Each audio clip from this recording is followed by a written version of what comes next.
Bonsoir et bienvenue à l'émission Le Micro du Soir. Aujourd'hui, je reçois Ciprian Mihaly, maître de conférences en philosophie politique et sociale à l'université Babeș-Bolyai de Cluj. Parallèlement à sa fonction académique et à ses recherches, Ciprian Mihaly a occupé plusieurs postes à responsabilité. Il a notamment été ambassadeur de la Roumanie au Sénégal. Alors avec lui, nous allons parler université, francophonie, diplomatie et un peu politique. Ciprian Mihaly, bonsoir.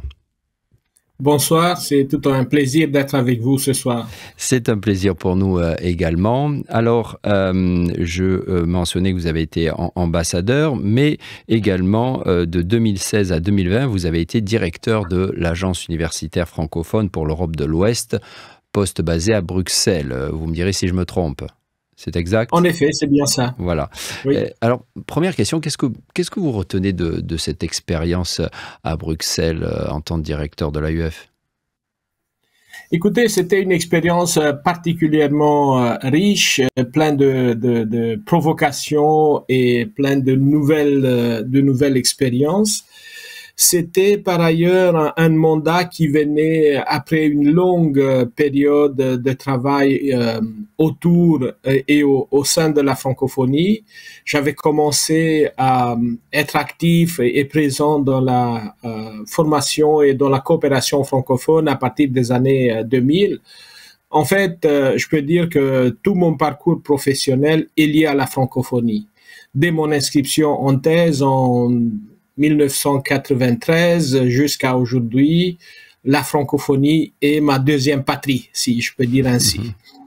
Et donc, de ce point de vue, le poste à Bruxelles était comme une sorte d'accomplissement, ou si vous voulez, pour moi personnellement, une sorte de reconnaissance d'un travail mené pendant des années et des années, parmi et au sein des réseaux francophones que j'ai créés moi-même ou auxquels je me suis rattaché donc sur une période de plus de 2 décennies. Et ça vous a plu de vivre à Bruxelles? Est-ce que vous aviez le temps, c'était un poste à responsabilité intense, ou vous aviez quand même le temps de découvrir la ville, de vous promener? C'était les deux, si je peux dire ainsi, c'était les deux, parce que à mon arrivée à Bruxelles en 2016, j'ai trouvé une toute petite équipe avec un bureau qui ne se portait pas très bien parce qu'il n'était pas forcément parmi. Du coup, j'ai dû en effet construire ou reconstruire cette équipe. Ça a pris un petit moment, et surtout le plus important, c'était d'imaginer une stratégie pour cette équipe, parce que vous voyez bien, la francophonie, elle est très active dans beaucoup de régions du monde, que ce soit en Afrique subsaharienne, au Maghreb, en Europe de l'Est ou en Asie du Sud-Est, mais elle n'était pas, si vous voulez, au rendez-vous en Europe de l'Ouest, justement. Là où nous avons bien sûr les 3 grands acteurs de la francophonie, la France, la Belgique francophone et la Suisse francophone, alors que en dehors de ces pays, la francophonie ne se portait pas très bien du point de vue institutionnel. Donc, si vous voulez, le plus grand défi pour moi était justement de réactiver ou d'inventer, non, je ne dirais pas peut-être d'inventer, mais d'aller à la rencontre de cette francophonie diverse qui existe au sein de la région de l'Europe de l'Ouest, du Portugal et de l'Espagne jusqu'en Finlande ou en Irlande, mais également en Italie, aux Pays-Bas ou en Allemagne. Donc j'ai sillonné pratiquement pendant presque 4 ans, j'ai sillonné toute cette région pour aller justement à la rencontre de ces grands acteurs de la francophonie qui étaient là, qui étaient présents, qui travaillaient de façon très active et très créative, mais qui n'étaient pas, si vous voulez, encore pris dans des réseaux institutionnels. Alors, mon souci et mon effort allaient dans cette direction, d'aller rencontrer à Lisbonne, à Porto, à Madrid, à Barcelone, à Naples, à Turin, à Edinburgh ou à Oxford, mais même à Helsinki, aller donc rencontrer des chercheurs, des équipes qui étaient formées en francophonie, qui avaient travaillé déjà dans des relations bilatérales de bonne qualité, soit avec la France, soit avec la Belgique, soit avec le Canada, et donc les mettre ensemble. Les mettre ensemble, créer des réseaux qui aillent au-delà justement de la francophonie française ou de la francophonie belge qui était bien sûr chez elle à Paris ou à Bruxelles ou à Namur, mais qui avait besoin d'une reconnaissance ou, si vous voulez, d'une petite impulsion dans les autres pays. Et pour moi, c'était une surprise extraordinaire et une grande reconnaissance professionnelle de rencontrer les belles équipes à Lisbonne, à Madrid. C'est vrai qu'on... Excuse-moi, je vous coupe, Monsieur Michali. C'est vrai que depuis la Roumanie, on pense surtout à développer la francophonie en Europe centrale, de l'Est. On parle beaucoup aussi de la francophonie en Afrique, mais on évoque peu la francophonie en Europe de l'Ouest. En tout cas, ça faisait longtemps que je n'avais pas entendu. Mais pour revenir à la Roumanie, à la République de Moldavie, il y a des collaborations vives, et vous le savez, dans le milieu universitaire, entre ces pays et les autres pays francophones de l'UE. Alors, vous disiez que la francophonie était votre autre patrie. Et pourquoi la francophonie, pour vous, elle est importante? Qu'est-ce que vous aimeriez dire aux jeunes Roumains et Moldaves? Eh bien, je fais partie d'une génération qui a appris le goût de la liberté, le goût du dialogue, le goût des valeurs démocratiques en langue française. Dès l'ouverture des frontières et des mondes après la chute du mur dans les années 90, j'ai tout de suite pris ma direction vers la France. J'ai commencé donc avec une thèse de doctorat à Strasbourg, mais je voyageais beaucoup en France. Et sur ces bases, j'ai mis sur place avec des collègues roumains au début et ensuite des autres pays de la région, un réseau francophone européen. Pour nous, c'était important, bien sûr, d'avoir une relation aussi étroite que possible avec Paris ou avec Lyon ou avec Bruxelles, mais nous ne savions quasiment rien sur ce qui se passe à Belgrade, à Budapest, à Prague ou à Varsovie. Et nous avons donc imaginé un réseau francophone dans les années 2000 qui tient jusqu'à aujourd'hui. C'est le réseau OFRES, un réseau qui comptait à l'époque plus d'une vingtaine d'universités et des centaines de chercheurs, d'étudiants ou des jeunes doctorants que nous avons mis ensemble, que nous avons réunis chaque année pour une université d'été, que ce soit en Roumanie, en Albanie, en Slovaquie ou ailleurs, que ce soit en France, en Belgique. Et tout cela nous a permis donc d'avoir une très bonne connaissance de nos mondes à nous. Je vous donne un simple exemple. Dans les années 2000, vous saviez, nous n'étions pas seulement à la sortie du monde communiste, mais nous étions aussi sur les ruines d'un monde qui allait mal, surtout dans l'ancien espace yougoslave. Et nous avons de sorte réussi à mettre ensemble des chercheurs francophones serbes, croates, kosovars, albanais. La francophonie a été un dénominateur commun, c'est ce que vous voulez dire. Exactement, exactement. Et ça a créé des liens d'amitié et des liens de compréhension très forts, parce que ça passait, si vous voulez, par quelque chose qui sortait de l'opposition ou de l'hostilité réciproque. Et bien sûr, nous étions dans un milieu académique où les passions, si vous voulez, nationalistes ou politiques étaient moins fortes et où les gens étaient très disposés à s'ouvrir, à entamer un dialogue. Et ces gens-là, ces jeunes des années 2000, sont aujourd'hui des personnes importantes dans leur pays. Ce sont des professeurs d'université, certains d'entre eux sont entrés en politique. Et j'ai la forte conviction que certains d'entre eux ont contribué justement à l'apaisement, si vous voulez, de l'ambiance politique dans une région, vous savez bien, fragmentée, dans ces Balkans qui sont si imprévisibles. Et donc, Bosniaques, Serbes, Slovènes, Croates, Albanais, Kosovars se sont mis ensemble. Et ça dure jusqu'à aujourd'hui. La dernière université d'été a eu lieu cet été, justement en France, et elle va continuer pour la 22e ou 23e année consécutive. Et je reviens juste sur ces jeunes Roumains et Moldaves. Deux mots sur pourquoi apprendre le français, c'est, selon vous, toujours important. C'est une langue d'une énorme richesse, d'une énorme imagination linguistique, stylistique, littéraire. Je l'ai appris, moi, en même temps que non seulement je lisais la philosophie française, mais j'écoutais la musique française, j'apprenais la gastronomie française, le vocabulaire de la gastronomie française qui était le dernier acquis, si vous voulez, parce que je connaissais déjà assez bien la philosophie, je connaissais une partie de la littérature, j'apprenais la musique, j'ai découvert les grands chanteurs ou les grands musiciens français, mais j'étais complètement nul en gastronomie. Donc, me retrouver devant un menu à Paris, c'était pour moi comme du chinois. Et ça, c'était une épreuve, si vous voulez. Tout ça pour vous dire que le français, si vous voulez, c'est un complexe très riche. Qui ouvre plusieurs mondes en même temps, qui ouvre donc des mondes culturels, qui invitent au dialogue, qui invitent aux valeurs démocratiques, de la tolérance, de l'hospitalité. Et ça, pour moi et pour beaucoup de jeunes de ma génération dans les années 90, c'était justement le synonyme de la liberté. C'était le synonyme d'une émancipation que nous imaginions impossible quelques années auparavant. Et donc les jeunes Roumains et Moldaves, oui. Pardon, excusez-moi, je vous ai coupé. Oui, et ça ouvre également des portes. Hein, il faut insister sur toutes les institutions européennes, mais aussi internationales, et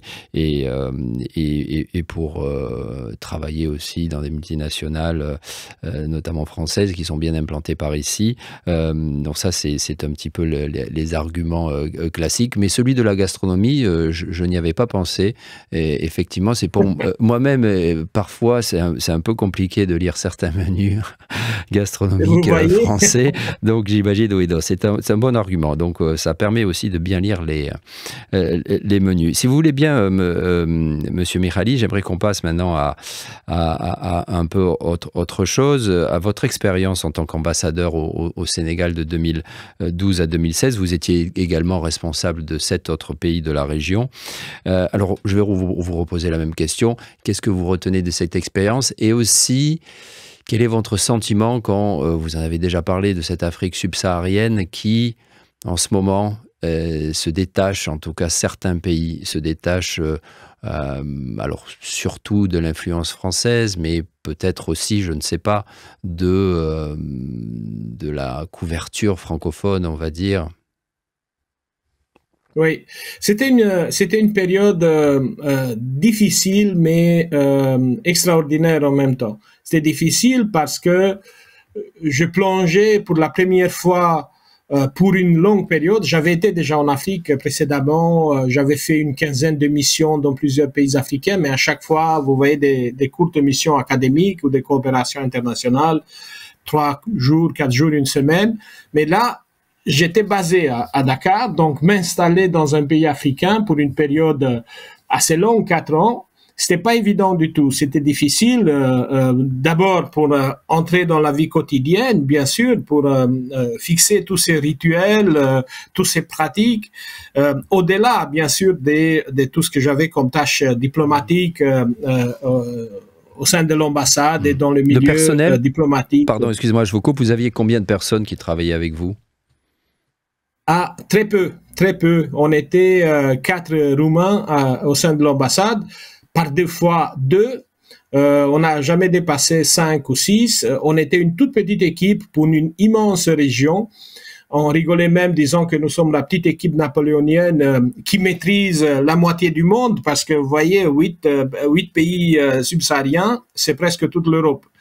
Et donc, on couvrait un territoire immense avec des pays aussi divers.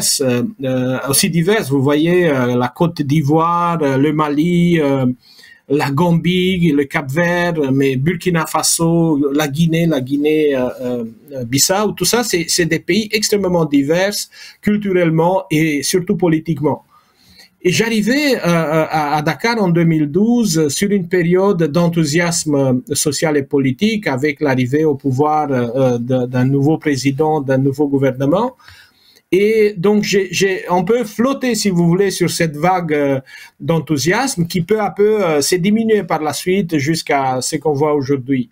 C'était encore, si vous voulez, une Afrique subsaharienne qui résistait bien aux attaques et aux séductions des fondamentalismes et qui donc était ouverte vers l'Union européenne, notamment vers la France, qui joue toujours un rôle très important dans la région, vous savez bien, qui est un partenaire de longue date, mais qui et par rapport auquel, bien sûr, il y a toujours ce regard ambivalent. D'une part, bien sûr, un partenaire fiable depuis des décennies, sinon des siècles. D'autre part, cette ombre qui pèse encore du colonialisme ou du néocolonialisme, etc. Et donc, il y a eu une certaine évolution de l'Afrique subsaharienne, une évolution politique, économique ou religieuse qui a fait que des tendances alternatives étaient en train d'émerger. Nous les avons vues, je les ai vécues au Mali surtout, et on voit aujourd'hui le Mali dans quel état il est, ce pays extraordinaire, mais également au Burkina Faso, ou en Côte d'Ivoire, même au Sénégal aujourd'hui avec une certaine approche souverainiste. Tout cela pour dire donc l'Afrique subsaharienne est un champ de bataille immense pour toutes les grandes puissances du monde. On assistait tous à cette époque, à cette confrontation très très dure entre des partenaires immenses comme la Chine, l'Inde, les pays du Golfe, l'Union européenne, le Canada ou les États-Unis, chacun ou chacune avec ses stratégies très très différentes, avec ses présences plus ou moins agressives, plus ou moins intéressées, bien sûr, et qui ont fait que finalement ces pays s'est retrouvé un peu, je dirais, harcelés, n'est-ce pas, harcelés entre plusieurs offres, plusieurs sphères d'influence qui font qu'aujourd'hui certains pays africains deviennent de plus en plus méfiants par rapport à la France ou à l'Union européenne et s'attachent de plus en plus à d'autres offres qui viennent notamment du monde chinois ou du monde arabe. Et ça, je dirais, c'est un peu inquiétant parce que c'est vrai, l'Union européenne n'a jamais eu la force financière ou, si vous voulez, la promptitude financière qu'avait à l'époque et aujourd'hui encore la Chine. Et donc, la présence de l'Union européenne était toujours conditionnée par un certain respect des droits de l'homme, de l'état de droit, de la démocratie, etc. Et cela, parfois, retardait certaines interventions de l'Union européenne. J'ai participé moi-même à des cérémonies ou à des projets européens au Sénégal et dans les autres pays. Les aides ou le soutien européen n'étaient pas au niveau chinois, par exemple, mais étaient toujours liés à cette inquiétude, si vous voulez, ou à ces partenariats en vue de l'état des droits, des droits de l'homme, etc. Et cela, à un moment donné, s'est détaché. Mon impression, après mon départ, c'est que à un moment donné, pendant cette période, il y a un certain détachement, une certaine séparation entre ce qui est l'aide financière ou le soutien à l'Afrique ou les investissements en Afrique et d'autre part, les soucis pour la démocratie et pour les droits de l'homme, l'état des droits, etc. Et donc, il y a comme une sorte d'impatience qui vient avec certains retards économiques, notamment. Et là, les investissements qui arrivent, notamment du côté chinois ou arabe, se font directement, ne posent aucune question au gouvernement, mais il y a des endettements pour de longues périodes qui vont certainement affecter le développement durable et les générations futures en Afrique. Donc c'est un paysage, si vous voulez, éclaté, un peu inquiétant aujourd'hui, d'autant plus qu'un autre acteur que nous connaissons tous bien devient présent dans la région avec Wagner et des autres groupements dont le souci n'est certainement pas la démocratie ou l'état de droit. Mmh. Merci pour cette parenthèse africaine, Monsieur Mikhaï. Alors, j'aimerais qu'on en vienne maintenant à votre spécialité, votre domaine d'études et de recherche, la philosophie sociale et politique. En préparant cet entretien, vous me citiez certains des philosophes qui vous accompagnent toujours aujourd'hui, Derrida, Deleuze, Foucault. Pourquoi ces philosophes, selon vous, sont importants aujourd'hui encore?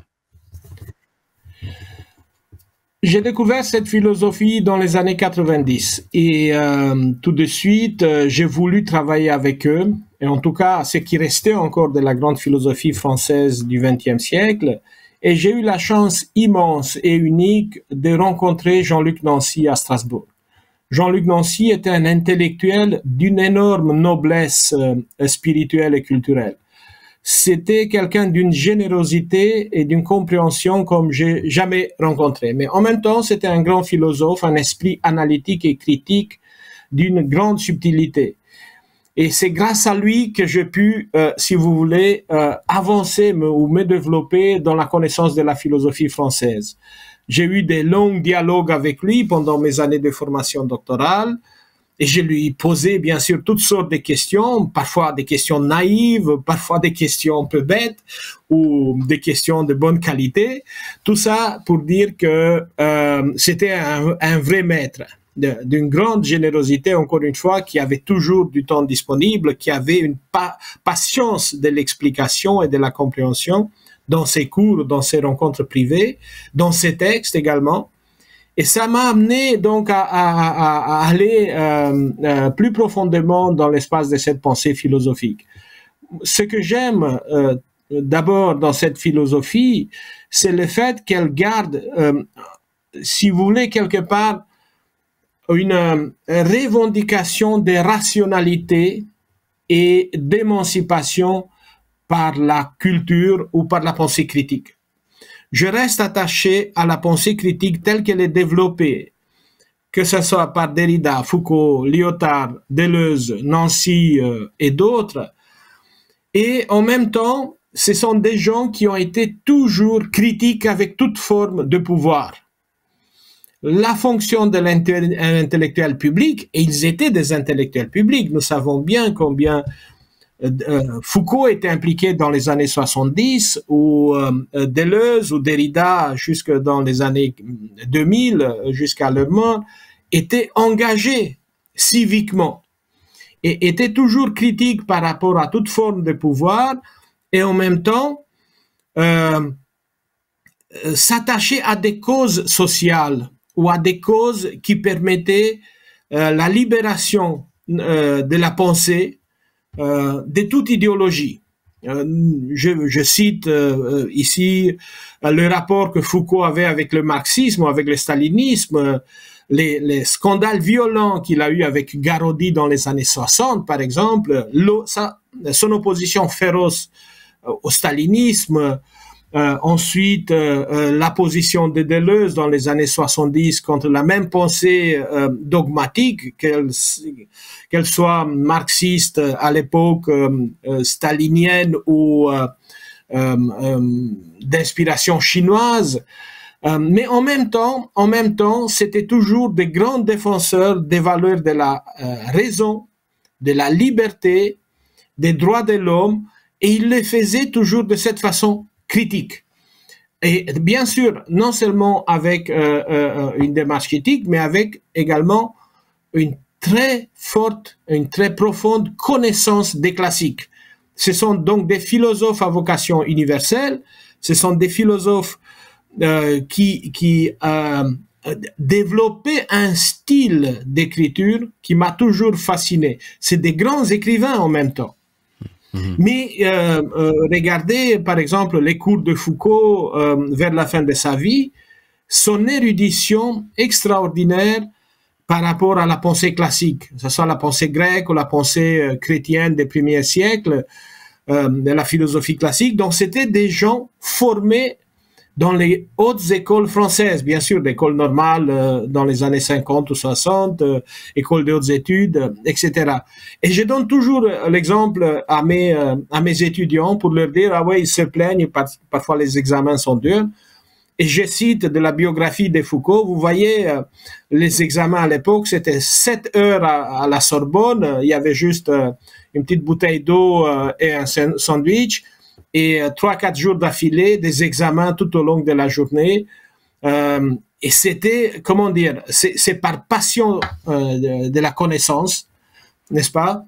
C'est par un respect qu'on doit toujours à la grande pensée de l'histoire de l'humanité et qui reste d'actualité jusqu'à aujourd'hui. Précisément, Monsieur Mihaly, est-ce que parfois vous avez le sentiment qu'on devrait davantage faire appel à leurs idées? Je me rappelle, je crois que Deleuze disait qu'un philosophe, c'était un créateur de concepts, hein, qu'il était, c'est ça, hein, c'était l'une de ses grandes idées. Mais est-ce que vous pensez que ces concepts-là, est-ce que leur façon de rationaliser, d'essayer de comprendre le monde, peuvent, face à la complexité d'aujourd'hui, peuvent encore être utiles? Tout à fait. Je le pense fermement, puisque, comme vous avez bien cité Deleuze, la fonction de philosophie reste toujours celle de, comme disait Foucault, d'être un journaliste, comme une sorte de journalisme, un certain rapport à l'actualité. Et ce rapport à l'actualité, c'est la capacité que la pensée peut avoir de discerner entre ce qui fait sens et ce qui est éphémère, mondain ou juste du marketing. Et dans ces contextes, Deleuze disait clairement que si Platon est d'actualité aujourd'hui, c'est parce qu'il a su penser son temps avec les mots de son temps.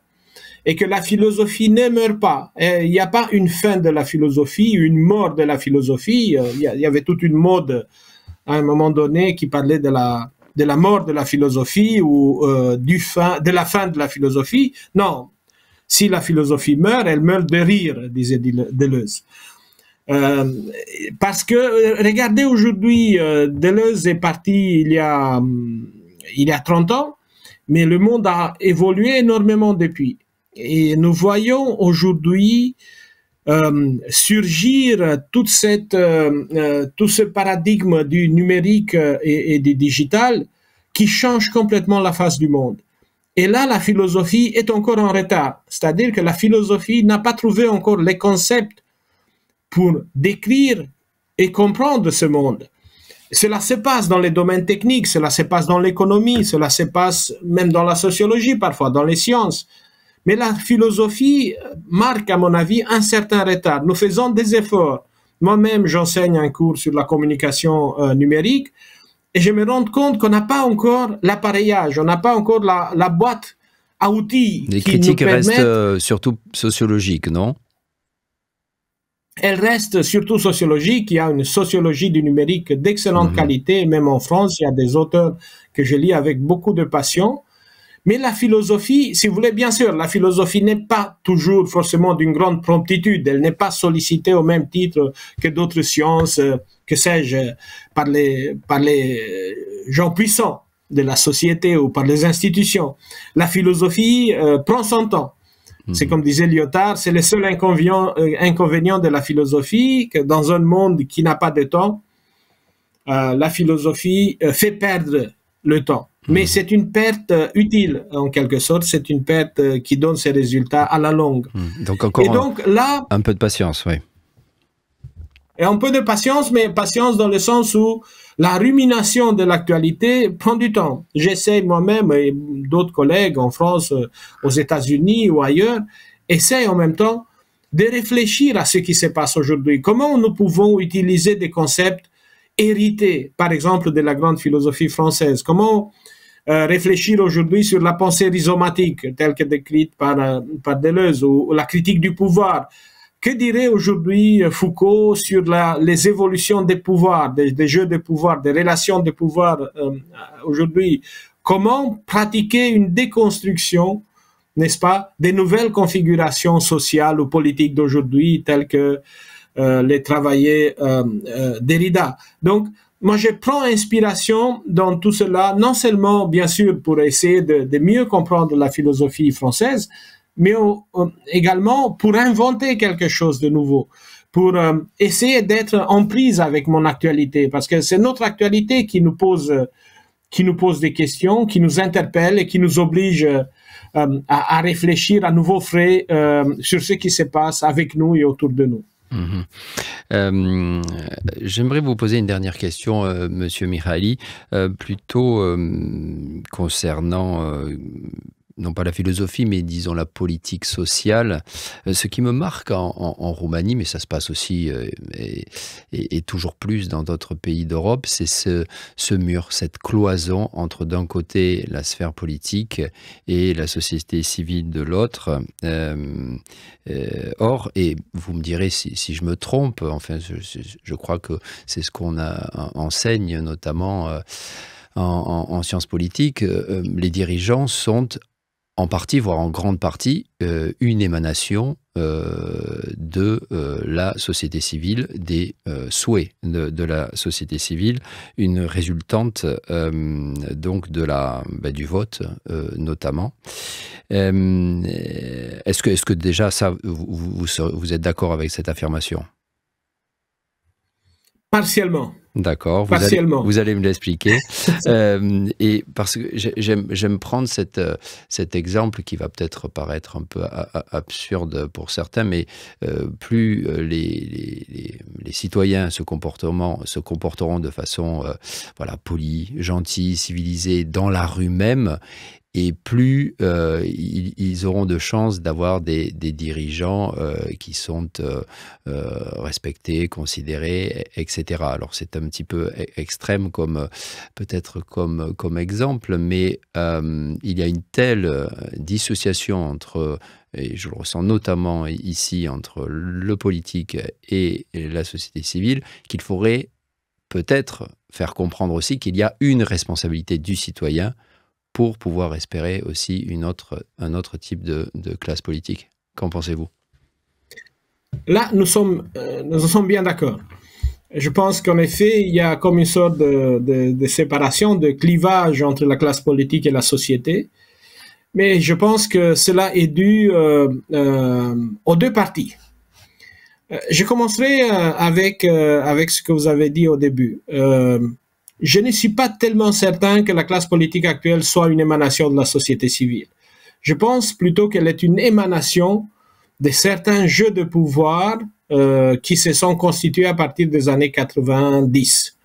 Et que cette classe politique s'est érigée peu à peu comme une sorte d'oligarchie politique qui se reproduit de par elle-même et à laquelle l'accès est parfois assez difficile. Ce n'est pas évident et nous avons vu quelques brèches seulement dans ces 2 dernières décennies, quelques brèches par lesquelles une petite partie de la société civile, certains représentants de la société civile soient parvenus à devenir des hommes politiques.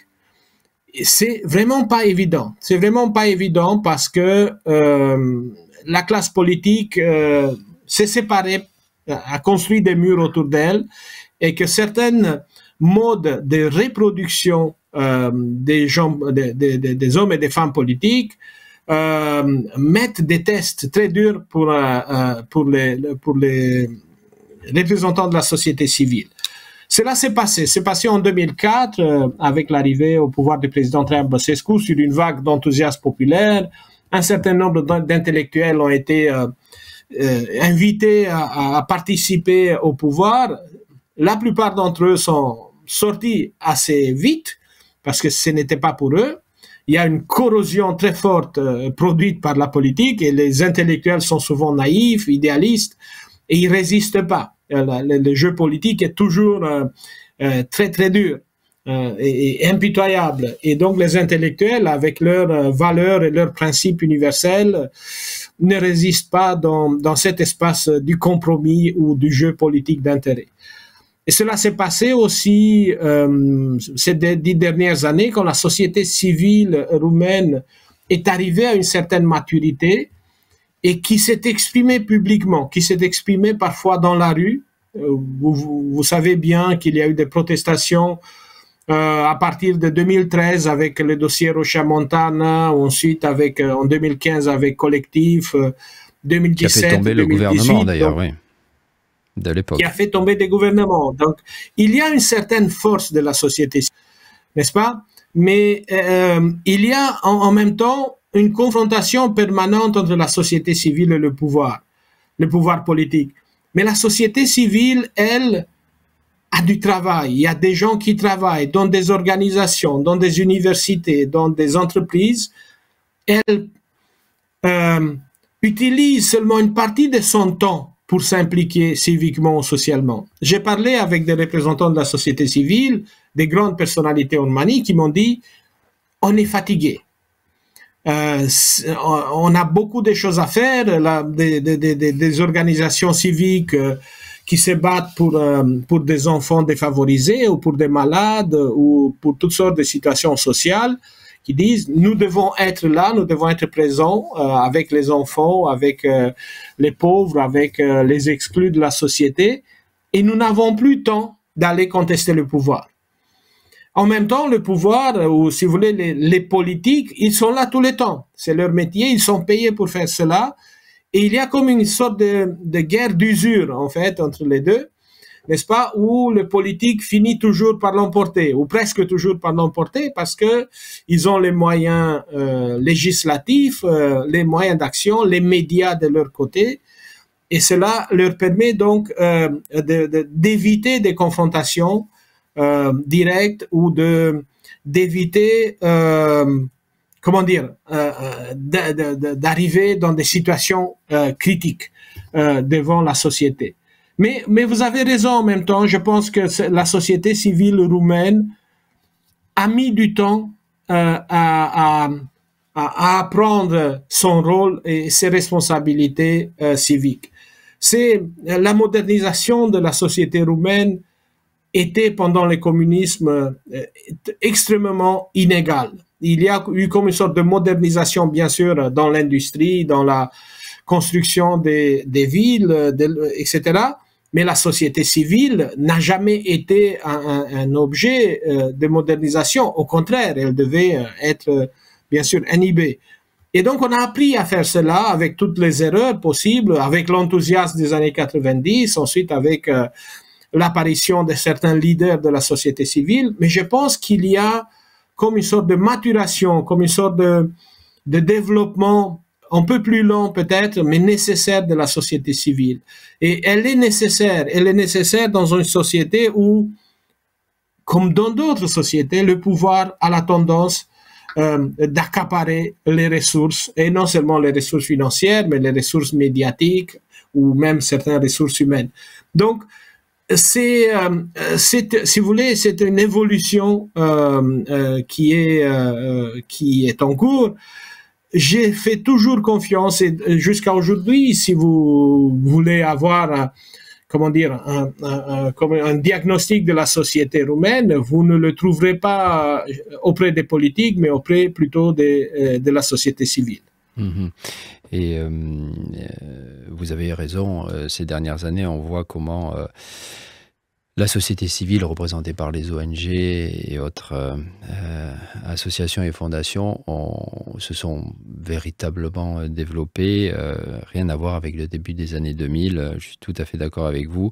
Et elles ont besoin de soutien. Hein. C'est un petit peu aussi ce que je voulais dire, c'est que le citoyen lambda de la rue doit comprendre que cette société civile doit bien travailler ensemble.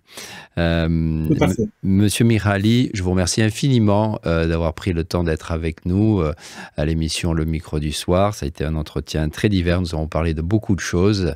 Merci beaucoup. Merci pour votre invitation. Et à bientôt. Nous ne perdons pas le contact. À bientôt, Monsieur Mihaly. Merci. À très bientôt. Au revoir. Chères auditrices, chers auditeurs, c'est tout pour ce soir. Je vous dis à la semaine prochaine. Week-end Plakout. Au revoir.